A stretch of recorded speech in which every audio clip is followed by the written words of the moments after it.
Hello everyone. আজি মই আপোনালোকৰ আগলৈ লৈ আহিছোঁ এটা বৰা চাউলৰ পিঠাৰ ৰেচিপি। তাৰ কাৰণে মই বৰা চাউলখিনি 2 ঘণ্টা তিয়াই নিগৰাই তাৰ পিছত মই গ্ৰাইণ্ড কৰি লৈছোঁ আৰু মই আজি তিল আৰু নাৰিকল দুটাৰে বনাম।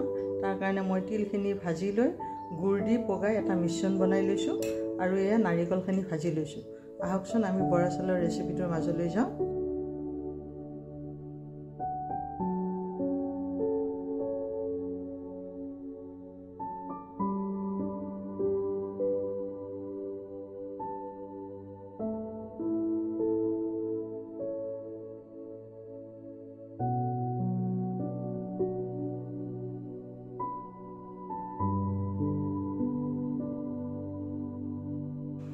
এয়া মোৰ বৰা চাউলৰ নাৰিকল আৰু তিলৰ পিঠাটো ৰেডি হৈ গ'ল।